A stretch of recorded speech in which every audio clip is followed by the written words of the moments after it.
For every amazing Phineas and Ferb character we love, there's always one that makes us want to scream at our TV. Today, we're diving into the most loved versus most hated characters from the show, and trust me, some of these picks might surprise you.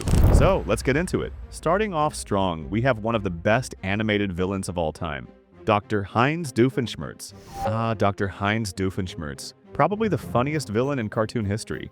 But let's be honest, half the time we're rooting for him more than we are for Phineas and Ferb. Doofenshmirtz is the perfect mix of pathetic and lovable. Sure, is not for me. It's not mine because mine's right here. Look, see? Oh, yeah. His plans are ridiculous, his inventions are even worse, and his backstories? Honestly, they deserve a show of their own. He was forced to be a lawn gnome as a child, and his parents didn't even show up for his birth. Lean times for my father, and our beloved lawn gnome was repossessed. Who would protect our Zatzenfruit garden from witches' spells and wood trolls? His dad favored his brother Roger, and constantly made Doof feel like a failure. And of course, we can't ignore his obsession with Perry the Platypus. Their rivalry is one of the best parts of the show. Perry the Platypus! You are mine now! Oh no, wait. What's the garage door opening? You are mine now! Doof even sings songs about Perry and collects mementos from their fights. In one episode, he even installs a self-destruct button because Perry isn't around to stop him. Perry the Platypus, you don't mind if I say goodbye to Peter the Panda, do you? I just feel weird how everything happened. Then there's his legendary Inators. From a Bratwurst Enator to a forget-about-it Enator, Doof's inventions are as useless as they are hilarious. He even tries to turn every day into Monday just to ruin people's moods. But the best part is, he's not truly evil, just bad at being bad. Oh yes! So, Peter the Panda, you think you have outwitted me! His plans often end up doing more good than harm. And between all the chaos, he still has sweet moments with his daughter, Vanessa. So who are you going with? Oh, just a friend. Speaking of friends, I think you have a little visitor. Trying desperately to be a cool dad. That's exactly why fans love him. Doofenshmirtz is ridiculous, relatable, and oddly heartwarming. Now, speaking of characters that don't get nearly as much love, let's talk about Suzy Johnson. If you ever needed proof that looks can be deceiving, look no further than Suzy Johnson. She might have the face of an innocent little girl, but behind that sweet smile is a master manipulator who makes Candace's life a complete nightmare. Suzy is Jeremy's little sister. Supposed to be Jeremy's little sister? You said you were gonna be something scary. She is scary, man. She gives me the willies. And from the moment she was introduced, fans couldn't stand her. Why? Because she exists only to ruin Candace's life. No matter what Candace does, Suzy always manages to make her look bad in front of Jeremy. And the most frustrating part? Jeremy never realizes what's happening. She's not just manipulative, she's dangerous. This girl controls an entire army of squirrels. Yes, squirrels. Imagine being so powerful that even the woodland creatures listen to you. When Suzy sets her sights on someone, there's nothing they can do to stop her. And let's not forget how she completely gaslights Candace into thinking she's imagining things. In one of the most frustrating moments, Suzy pretends to be injured just to make Candace look bad in front of Jeremy. She knows exactly how to play the innocent little sister card, and she uses it every chance she gets. Fans hate Suzy because she's one of those characters who never gets punished for her actions. I am, and always will be, Jeremy's favorite girl. Unlike Doofenshmirtz, who constantly fails, Suzy always wins. And that makes her one of the most frustrating characters in the entire show. Alright, enough negativity. Let's get back to a legendary character, Perry the Platypus. Perry the Platypus isn't just a pet, he's a silent legend. Without saying a single word, he became one of the most iconic characters in the entire show. By day, he's just a regular platypus who makes the occasional chattering noise. Platypus. Perry the Platypus! I want to say that I knew it was you all along, but I can't because I didn't. But the moment Phineas and Ferb aren't looking, he puts on his signature fedora and transforms into Agent P, a top-tier secret agent working for the OWCA. It is imperative that your cover identity as a mindless domestic pet remains intact. Now get out there. We're all counting on you. And let's be honest, his spy missions are sometimes way more exciting than whatever Phineas and Ferb are building. Perry is cool, calm, and collected, but he's also got heart.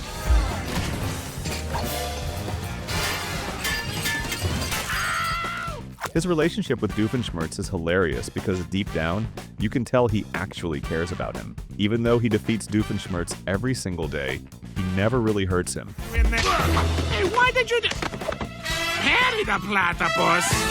I don't know how you escaped or what you did with the other platypus. In fact, there are moments where he actually saves Doofenshmirtz's life. And in a shocking twist, Doofenshmirtz even cries when he thinks Perry is gone. And let's talk about his fight scenes. Every single episode, Perry effortlessly dodges lasers, breaks out of traps, and absolutely wrecks Doofenshmirtz's lair.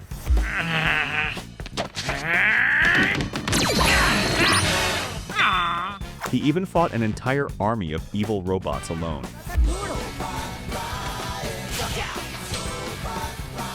Ferb, we're gonna go try to close the portal. And when it comes to epic moments, Perry disguising himself as a butler just to spy on Doof, absolute gold. But what really makes Perry loved by fans is how dedicated he is to his job while still being a great pet. Even though he's constantly saving the tri-state area, he always makes it home in time to hang out with Phineas and Ferb. And despite his entire double life, he never lets his owners realize what's really going on. With his iconic fedora, martial arts skills, and unbeatable cool factor, Perry is hands down one of the most beloved characters in Phineas and Ferb. Harry the platypus? No, you don't think I did all this, eh? Now, let's take things in the opposite direction, because Rodney is easily one of the most hated characters in the show. Some villains are fun to watch, but Rodney just isn't one of them. While Doofenshmirtz is hilariously bad at being evil, Rodney is the opposite. Smug, arrogant, and frustratingly full of himself. Rodney is a high-ranking member of LOVEMUFFIN, a secret society of evil scientists introduced in Nerdy Dancin'. Unlike Dove, who's lovable despite his constant failures, Rodney acts like he's superior to everyone, especially Doofenshmirtz. Ding, Hypatia, Gunther, Galen, Gary Cooper von Rodenstein. He regularly mocks Duff's inventions and status, trying to make him look foolish in front of other villains. What makes him worse is that his inventions often come off as cheap attempts to one-up Doof's innators, but without any of the humor. In episodes like Minor Monogram, Rodney tries to take center stage, but his personality lacks the charm that makes Doof entertaining. Around and, run some errands or something and refuse to return it until they make me their leader. One of his most disliked appearances is in Live and Let Drive, where he manipulates Doof into participating in an evil scientist road rally, only to use it as an opportunity to embarrass him in front of the organization. Fans often say Rodney doesn't feel like a fun villain. He's just there to be mean-spirited and unlikable. Unlike Doofenshmirtz, whose failures are endearing, Rodney's victories are hollow and frustrating to watch. Now let's turn back to a character who fans absolutely adore, Ferb Fletcher. Ferb Fletcher is one of those characters who proves that you don't need to talk much to be iconic. While Phineas is the idea guy, Ferb is the one who makes everything happen, quietly, efficiently, and with serious skill. Platypus monsters are the only monsters to lay eggs. Ferb barely speaks, but when he does, his lines always hit just right. His calm delivery and unexpected timing make his rare words funny, clever, and memorable. In Roller Coaster, the musical, Hey, look, here comes the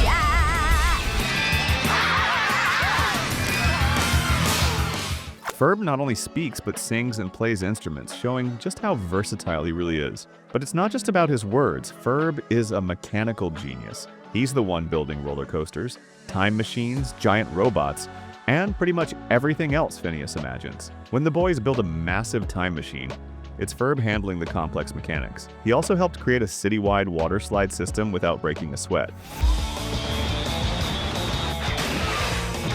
It's a new world record. And surprisingly, Ferb is kind of smooth. While Isabella is busy chasing after Phineas, Ferb ends up catching the attention of Vanessa Doofenshmirtz, and their chemistry is undeniable. Even Doofenshmirtz is stunned by it. Ferb also shines in musical moments. He plays instruments, sings, and dances effortlessly in several iconic episodes, including Summer Belongs to You.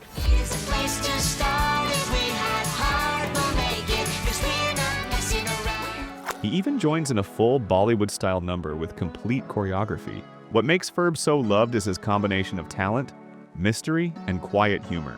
He doesn't need to shout or steal scenes. He just shows up, gets the job done, and occasionally drops the best line in the whole episode. Next up, let's look at a character who doesn't get nearly as much love, Baljeet Tjinder. Baljeet Tjinder is one of the show's most academically driven characters, but for some viewers, that's exactly what makes him hard to like. He's introduced early in the series as the ultra-smart, grade-obsessed student who sees summer as a chance to get ahead in school rather than relax. A portal to Mars. You step through it and you're on Mars. His intense focus on academics often leads to over-the-top meltdowns, especially when his grades are at risk. In the Baljeetals, Baljeet panics when he's assigned a music project and struggles to balance creativity with perfectionism. It's funny, but also highlights how he rarely enjoys summer like the rest of the group. Baljeet is also known for his odd friendship with Buford, the neighborhood bully. While they're sometimes shown working together, Buford frequently teases and intimidates Baljeet, as seen in Buford Confidential and Voyage to the Bottom of Buford. Are you not hearing me? What? Buford hungry? I really have to rethink having you as my wall of meat. Although the show frames their relationship as a quirky dynamic, some fans feel it crosses into uncomfortable territory. He also regularly relies on Phineas and Ferb's help. Sugar and spice and everything nice? That is what they are made of. I do not want to build one. Duh! You know, I think what girls really like is romance. Especially when he's in trouble or needs to complete school-related tasks. In Baljeet's big break, he turns to Phineas for help in impressing a music producer, further reinforcing his dependency on the duo. While Baljeet has a few standout moments, many viewers feel he's too anxious, too serious, and not as fun as the rest of the cast. Next up, let's talk about a character who's full of energy and charm, Isabella Garcia-Shapiro. Isabella Garcia-Shapiro is the definition of a fan favorite. She's funny, smart, and incredibly resourceful, all while managing to keep her cool. Her catchphrase, "What you doin'?" is one of the most iconic lines from the entire series. But she's not just a background character. Isabella is a leader. You know, I've never really seen one of these in real life. You haven't? No, but I'd sure like to. As the head of the Fireside Girls, she's constantly helping Phineas and Ferb's projects come to life. She's just as talented as the boys, but she never steals the spotlight. Instead, she jumps in whenever they need an extra hand. Whether it's piloting an airship or building insane inventions alongside them, Isabella proves time and time again that she's more than just Phineas's admirer. Of course, we can't ignore her massive crush on Phineas. Wait till you see what else I have planned. Yes! Behold, a romantic candlelit dinner for two. Oh, Phineas! It's hilariously frustrating to watch her drop hint after hint, only for Phineas to be completely oblivious. But unlike some characters who are just defined by their crush, Isabella has her own personality and ambitions. In fact, in one of her best moments, she completely forgets about Phineas when she gets a chance to be a super spy. She isn't just about getting Phineas's attention, she actually has dreams of her own, making her even more likable. Kissing someone special at midnight. Well then, I know what we're gonna do tonight. Really? Yeah, we're gonna make our own New Year's ball and drop it from outer space. One of Isabella's most wholesome moments is in the final episode when Phineas finally realizes her feelings. You know, Baljeet said something funny. He said you had a crush on me back in grade school. Oh, yeah. I had a big crush on you. Wow, I had no idea. Really? I thought I was being so obvious. Absolutely clueless. After an entire series of near misses, she finally gets the happy ending she deserves. Fans love Isabella because she's kind, capable, and independent, all while having some of the funniest moments in the show. She's more than just the love interest. She's a great character, all on her own. Now let's talk about someone who absolutely didn't need to be in the show, Irving. Irving Du Bois is one of the show's most polarizing side characters, and for many fans, one of the most unnecessary. His entire personality revolves around being a superfan of Phineas and Ferb, often to a level that feels awkward and over the top. He's first introduced with a giant scrapbook collection of their inventions, and treats their projects like their legendary achievements. While it's meant to be funny, some viewers find his obsession a little too intense. Irving often inserts himself into situations even when he's not invited or needed, and rarely contributes to the actual plot. In Attack of the 50-Foot Sister, he eagerly documents Candace's transformation for his scrapbook instead of helping. On your fan site doesn't mean it's true. And can we talk about all these pictures? What, too obsessive? Which is a recurring pattern for him. He's more focused on being a spectator than a participant. One of his most frustrating appearances is in Atlantis. Or that. Atlantis, submerged city you enchant us. Where he becomes jealous of Buford bonding with Phineas and tries to prove he's the better friend. Instead of being helpful or funny, Irving just comes off as clingy and competitive, which only annoyed fans more. While some might argue he adds variety to the supporting cast, many viewers feel that Irving never really earned his screen time. especially compared to other side characters who are funnier or more involved in the story. Next up, let's take a look at a character who absolutely did earn her place, Candace Flynn. Candace Flynn is one of the most entertaining characters in the entire show. While Phineas and Ferb are off building outrageous inventions, Candace is on a relentless mission to bust them. And honestly, it's hilarious every single time. Her whole character revolves around trying to catch her brothers in the act and get their mom to see what they're up to. But just like clockwork, the inventions always disappear before their mom shows up. Told you they weren't there. Oh, hi, boys. Hi, Mom. Come on, Candace, help me with the groceries. Let's go. The frustration she goes through is not just funny, it's relatable, and fans love watching her meltdown in the most over-the-top ways. But Candace isn't just the busting sister, she's also a teen girl dealing with crushes, awkwardness, and a whole lot of bad luck. Her relationship with Jeremy Johnson is surprisingly sweet. Even though Candace constantly panics and overthinks everything, Jeremy always stays calm and kind. Candace also has some standout musical moments. Although my brothers make me frantic. Her duet Busted with Vanessa is one of the most iconic. I don't wanna put the hurt on you. And while she didn't perform Squirrels in My Pants, the episode's chaos highlights her knack for being at the center of the show's most ridiculous moments. What makes Candace truly great is her character growth. Over time, she starts to appreciate the creativity and excitement her brothers bring to each day.